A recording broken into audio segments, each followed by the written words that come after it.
Hello, അസ്സലാമു അലൈക്കും കൂട്ടുകാരെ. എന്തൊക്കെയുണ്ട് വിശേഷം? എല്ലാ കൂട്ടുകാർക്കും സുഖം തന്നെയല്ലേ? നമുക്ക് ഇവിടെ അൽഹംദുലില്ലാ സുഖം തന്നെയാണ് കേട്ടോ, കുഴപ്പമൊന്നുമില്ല. അപ്പോൾ ഞാൻ ഇന്നും വന്നിട്ടുള്ളത് നല്ലൊരു സ്നാക്സിൻ്റെ റെസിപ്പി ആയിട്ട് തന്നെയാണ്. കണ്ടാൽ നമുക്ക് കട്ട്ലറ്റ് ആണെന്ന് തോന്നുമെങ്കിലും ഇത് കട്ട്ലറ്റ് അല്ല കേട്ടോ. അപ്പോൾ നമുക്ക് ഇതിലേക്ക് ആദ്യം തന്നെ ഒരു ചമ്മന്തി റെഡിയാക്കി എടുക്കണം. അതിന് വേണ്ടിയിട്ട് ഞാനിത് ഒരു അരക്കപ്പ് തേങ്ങ എടുത്തിട്ടുണ്ട്, ഒരു ചെറിയ കഷ്ണം ഇഞ്ചി, ഒരു 3-4 അല്ലി ചുവന്നുള്ളി എടുത്തിട്ടുണ്ട് കേട്ടോ. പിന്നെ അത് നല്ല എരിവ് വേണം കേട്ടോ. ഈ സ്നാക്സിന് നല്ല എരിവ് ഉണ്ടെന്നുണ്ടെങ്കിലേ ഈ നല്ല ടേസ്റ്റ് ഉണ്ടാവുള്ളൂ. അപ്പോൾ ഞാൻ നല്ല എരിവുള്ള പച്ചമുളക് തന്നെ ഒരു 3-4 എണ്ണം എടുത്തിട്ടുണ്ട്. എരിവ് കുറവ് മതി എന്നുള്ളവർക്ക് കുറച്ച് എടുത്ത് കൊടുക്കട്ടോ. പിന്നെ ഞാൻ കുറച്ച് പുതിനൻ്റെ ഇലയും ഒരു പിടിയോളം മല്ലിൻ്റെ ഇലയും ഇട്ട് കൊടുത്തിട്ടുണ്ട്. പുതിന കുറവും മല്ലിൻ്റെ ഇല കൂടുതലായിട്ട് ഇട്ട് കൊടുക്കണം. പിന്നെ അത് ആവശ്യത്തിന് ഉപ്പിട്ട് കൊടുത്തിട്ടുണ്ട്. പിന്നെ ഒരു ടേബിൾ സ്പൂണോളം വിനാഗിരിയും കൂടി ഒഴിച്ച് കൊടുക്കണം കേട്ടോ. പിന്നെ ഞാനിതിലേക്ക് ഒരു 2 ടേബിൾ സ്പൂണോളം വെള്ളം ഒഴിച്ച് കൊടുത്തിട്ടുണ്ട്. അത് കാണുന്നില്ല കേട്ടോ വീഡിയോയിൽ. അപ്പോൾ എല്ലാവരും അതേപോലെ വെള്ളം കൂടി പാകത്തിന് ഒഴിച്ച് കൊടുത്തിട്ട് ഇതേപോലെ നല്ല പേസ്റ്റ് ആക്കിയിട്ട് തന്നെ അരച്ചെടുക്കണം കേട്ടോ. ഈ ചമ്മന്തി ഉണ്ടല്ലോ നമ്മളെ ബിരിയാണിക്കൊക്കെ സൈഡ് ഡിഷായിട്ട് ഉപയോഗിക്കാനും അടിപൊളി ടേസ്റ്റ് ആയിരിക്കും. അപ്പോൾ ഇങ്ങനെ ചമ്മന്തി ഉണ്ടാക്കാത്തവരൊക്കെ ഒന്ന് ഉണ്ടാക്കി നോക്കേണ്ടിട്ടോ. അപ്പോൾ ഞാനിതാ 5 കോഴിമുട്ട പുഴുങ്ങിയെടുത്തിട്ടുണ്ടായിരുന്നു. പക്ഷേ ഇത് 3 കോഴിമുട്ടയ്ക്കുള്ള ഫില്ലിങ്സും ഉള്ളിരുന്നു കേട്ടോ. അപ്പോൾ ഞാൻ പിന്നെ 3 കോഴിമുട്ട വെച്ചിട്ടാണ് ഉണ്ടാക്കിയെടുത്തിട്ടുള്ളത്. 2 കോഴിമുട്ട നമ്മൾ ഇത് ഉണ്ടാക്കുന്ന ഇടയിൽ തന്നെ മക്കൾക്കൊക്കെ കൊടുത്ത് അതിനുള്ള ഫില്ലിങ്സ് ഇല്ലായിരുന്നു കേട്ടോ. അപ്പോൾ 5 കോഴിമുട്ട എടുക്കുകയാണെന്നുണ്ടെങ്കിൽ കുറച്ചുകൂടെ 1 കപ്പ് തേങ്ങ എടുത്തുകൊണ്ടിട്ടോ. അപ്പോൾ എന്നാലേ 5 കോഴിമുട്ടയ്ക്ക് ഉണ്ടാവുള്ളൂ. അപ്പോൾ ഞാൻ ഇതേ കോഴിമുട്ടൊക്കെ നല്ലോണം നെടുകെ പിളർന്ന് വെക്കുന്നുണ്ട് കേട്ടോ. നല്ല ചൂടോട് കൂടിയിട്ടാണ് ഇത് മുറിച്ചെടുക്കുന്നത്. അപ്പോൾ നല്ല ആവി പറക്കണ ചൂടുണ്ട്. അതാണ് ഇങ്ങനെ കത്തിമലൊക്കെ ഇങ്ങനെ പിടിച്ചുകൊണ്ടിരിക്കുന്നത് കേട്ടോ. അപ്പോൾ നമ്മളിതൊന്ന് ഒരുപാട് വൈകിട്ടാണ് വീഡിയോ എടുത്തിട്ടുള്ളത്. കുറേ നേരം വൈകിന്ന് കേട്ടോ. അതുകൊണ്ടാണ് ഇന്നത്തെ വീഡിയോ നമ്മളെ ടൈം ഇത്തിരി വൈകിട്ട്. അപ്പോൾ എൻ്റെ എല്ലാ കൂട്ടുകാരും സപ്പോർട്ട് ചെയ്യണം കേട്ടോ. ആദ്യമായിട്ട് കാണുന്ന കൂട്ടുകാരൊക്കെ ആണെന്നുണ്ടെങ്കിൽ സബ്സ്ക്രൈബ് ചെയ്തിട്ട് ആ ബെൽ ബട്ടൺ കൂടി ഒന്ന് ഓൾ പ്രസ് ചെയ്ത് വെക്കണം കേട്ടോ. എന്നാലേ നമ്മളെ നോട്ടിഫിക്കേഷനൊക്കെ എല്ലാ കൂട്ടുകാർക്കും കിട്ടുള്ളൂ. പിന്നെ ലൈക്ക് ചെയ്യാൻ മറന്നു പോയിട്ടുണ്ടെന്നുണ്ടെങ്കിൽ ഇപ്പം തന്നെ ഒരു ലൈക്കും കൂടി തന്ന് സപ്പോർട്ട് ചെയ്യേണ്ടി. അപ്പോൾ ഞാൻ ചമ്മന്തി എടുത്തുകൊണ്ട് കോഴിമുട്ടൻ്റെ എല്ലാ ഭാഗത്തും വെക്കുന്നുണ്ട് കേട്ടോ. അപ്പോൾ എല്ലാ ഭാഗത്തും ഈ കോഴിമുട്ട കാണാത്ത വിധത്തിൽ നമ്മളിങ്ങനെ ഒരുപാട് കട്ടിയിലൊന്നും തേച്ച് കൊടുക്കണ്ട, എന്നാലിട്ട് പറ്റ കനം കുറച്ചിട്ടും തേച്ച് കൊടുക്കണ്ട. നമ്മൾ കോഴിമുട്ട കാണാൻ പാടില്ല. അതേമാതിരി ഇങ്ങനെ ഒന്ന് പൊത്തി വെച്ച് കൊടുക്കണം. എല്ലാ ഭാഗത്തും ഒരേപോലെ ഒരു ഫുള്ള് കോഴിമുട്ടൻ്റെ ആകൃതിയിൽ ആക്കി എടുക്കട്ടോ. എന്നിട്ട് എല്ലാതും നമ്മൾ അതേപോലെ തന്നെ ആക്കിയെടുക്കുക. നമ്മളിങ്ങനെ ഒട്ടി പിടിക്കുമെന്നൊക്കെ വിചാരിക്കും, പക്ഷെ ഒട്ടി പിടിക്കുകയൊന്നുമില്ല. പിന്നെ എന്താ വെച്ചാൽ ഇതിങ്ങനെ ഉണ്ടാക്കിയതിന് ശേഷം അരമണിക്കൂർ ഫ്രീസറിൽ വെച്ചോളൂ കേട്ടോ. അല്ലാന്നുണ്ടെങ്കിൽ നമ്മളിത് കോഴിമുട്ടയിലൊക്കെ ഒന്ന് കോട്ടിങ് ചെയ്തിട്ട് എടുക്കണ നേരത്ത് കോഴിമുട്ട ഒരു വഴിക്കും നമ്മളെ ഫില്ലിങ്സ് വേറെ വഴിക്കും ഒക്കെ എണ്ണയിൽ ഇങ്ങനെ ഒഴുകി നടക്കും. പിന്നെ അതുമല്ല നമുക്ക് ഇങ്ങനെ കോട്ടിങ് ചെയ്യാൻ നമ്മൾ അതിൽ നിന്ന് ഇങ്ങനെ വാരി എടുക്കുമ്പോഴത്തിന് 4 ഭാഗത്തേക്കായി പോകും കേട്ടോ. അപ്പോൾ അത് നല്ലോണം അത് അവിടെ ഉറച്ച് നിൽക്കാൻ വേണ്ടിയിട്ടാണ് ഒരു അരമണിക്കൂർ ഫ്രീസറിൽ വെക്കണം എന്ന് പറയുന്നത്.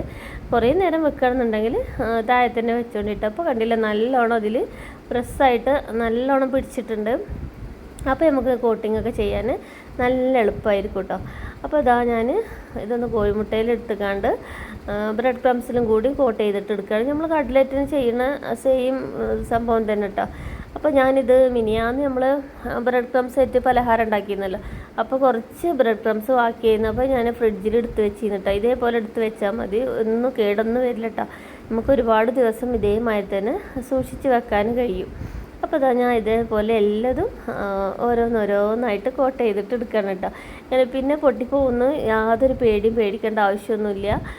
നമുക്കിത് നല്ല സൂപ്പറായിട്ട് തന്നെ ഉണ്ടാക്കിയെടുക്കട്ടോ. ഒരു അത്യാവശ്യം ഒരു കനമൊക്കെ ഇങ്ങനെ വന്നിട്ടുണ്ടാവും, പൊട്ടിപ്പോവാത്ത രീതിയിൽ. അല്ലാന്നുണ്ടെങ്കിൽ ഉറപ്പായിട്ടും പൊട്ടിപ്പോവും കേട്ടോ. നമ്മൾ എണ്ണയിൽ ഇടുകയാണെന്നുണ്ടെങ്കിൽ നമ്മളെ കണ്ണുക്കും മുഖത്തുക്കും കയ്യക്കും ഒക്കെ കോഴിമുട്ടല്ല സംഭവം നല്ലോണം പൊട്ടിത്തെറിച്ച് പോകും. പിന്നെ ഇതേപോലെ നമ്മൾ ഫ്രീസറിൽ വെക്കുമ്പോൾ ഇങ്ങനെ എടുത്തിട്ട് അടർന്നിട്ട് പോയിട്ടുണ്ടെന്നുണ്ടെങ്കിൽ പേടിക്കൊന്നും വേണ്ട. ആ ഫില്ലിങ്സ് അവിടെ എടുത്തുകൊണ്ട് അവിടെ തന്നെ ഒന്ന് അമർത്തി വെച്ചെടുത്താൽ മതി. അതേപോലെ തന്നെ കോട്ടായിട്ട് നിന്നോളൂ കേട്ടോ.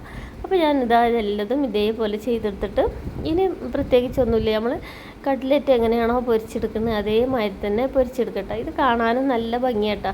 ഉള്ളിൽ പച്ചയും വെള്ളയൊക്കെ കളറായിട്ട് എന്താ പറയുക, കോഴിമുട്ടൻ്റെ മഞ്ഞ വെള്ള പിന്നെ ചമ്മന്തിൻ്റെ പച്ച ഒക്കെ കൂടി കാണുമ്പോൾ ഒരു പ്രത്യേക ഭംഗിയാട്ടോ. കഴിക്കാനും അതേമാതിരി തന്നെ നല്ല ടേസ്റ്റാണ്. മക്കൾക്കൊക്കെ ഒരുപാട് ഇഷ്ടമാവും ചെയ്യും.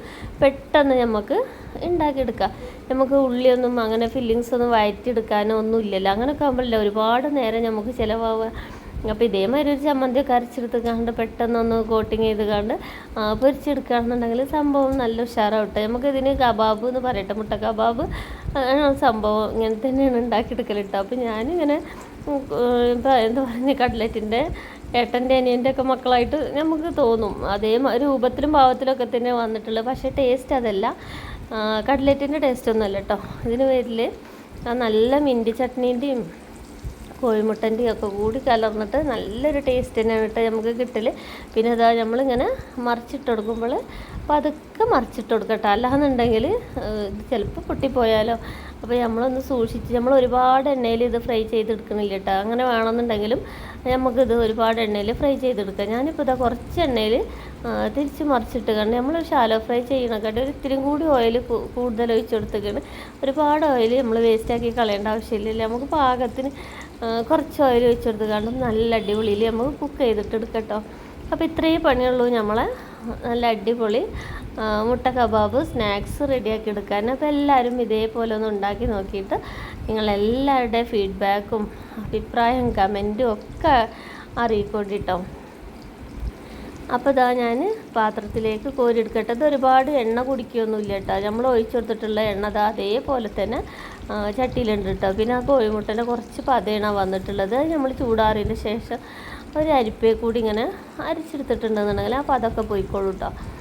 ഞാൻ ഒരു പ്രാവശ്യമല്ല ഉപയോഗിച്ചിട്ടുള്ളൂ. അപ്പോൾ ഞാൻ ഈ എണ്ണ കളയൊന്നുമില്ല കേട്ടോ. നമ്മൾ സാധാരണക്കാർക്ക് ഓരോ പ്രാവശ്യം ഉണ്ടാക്കുന്ന എണ്ണ അങ്ങനെ കളയാനൊന്നും കഴിയില്ല. പിന്നെ നാളെ എന്തെങ്കിലും മീൻ പൊരിക്കാൻ അങ്ങനെ എന്തെങ്കിലുമൊക്കെ ഞാൻ എടുക്കാറുണ്ട് കേട്ടോ. ഒരു പ്രാവശ്യം നമ്മൾ കുറച്ച് നേരം ഒന്ന് ഫ്രൈ ചെയ്തെടുത്തിട്ടല്ലേ ഉള്ളൂ, ഒരുപാട് അങ്ങോട്ട് ഫ്രൈ ചെയ്തിട്ടൊന്നും ഇല്ലല്ലോ. അപ്പോൾ ഇതാ ഞാൻ എൻ്റെ 6 കബാബും റെഡിയാക്കി എടുത്തിട്ടുണ്ട്. ഇത് നമുക്ക് നല്ല ടൊമാറ്റോ സോസൊക്കെ കൂട്ടിയിട്ട് കഴിക്കാൻ നല്ല ടേസ്റ്റാണ് കേട്ടോ. അപ്പോൾ ഞാൻ ഇന്നിപ്പോൾ ഇതിൽ കഴിച്ച് കാണിക്കുന്നില്ല, എന്താ വെച്ചാൽ നല്ല ചൂടുണ്ട്. പക്ഷേ എനിക്ക് ഒരുപാട് ടൈമും ഇല്ല കേട്ടോ. ചൂട് ആറണ വരെ കാത്തു നിൽക്കാനുള്ള ടൈമും ഇല്ല. ഇന്ന് നമ്മൾ വീഡിയോ ഇടാൻ തന്നെ ഒരുപാട് നേരം വൈകിയിട്ടുണ്ട്. അപ്പോൾ എൻ്റെ എല്ലാ കൂട്ടുകാരും സപ്പോർട്ട് ചെയ്യുക. എന്താ പറയുക, പുതിയ വീഡിയോസ് ഞാൻ വെറൈറ്റി ആയിട്ടുള്ളത് അപ്ലോഡ് ചെയ്യുന്നുണ്ട്. കുറേ വീഡിയോസ് നമ്മൾ അപ്ലോഡ് ചെയ്തിട്ടുണ്ട്, അതും ഒന്ന് കാണാൻ ശ്രമിക്കുക കേട്ടോ കൂട്ടുകാരൊക്കെ. അപ്പോൾ ഞാനിത് മുറിച്ച് വെച്ചതാണ്. അപ്പോൾ എല്ലാവരും ഉണ്ടാക്കി നോക്കട്ടെ. അപ്പോൾ ഒരുപാട് സ്നേഹത്തോടെ സ്വന്തം നൂറ തിരൂർ.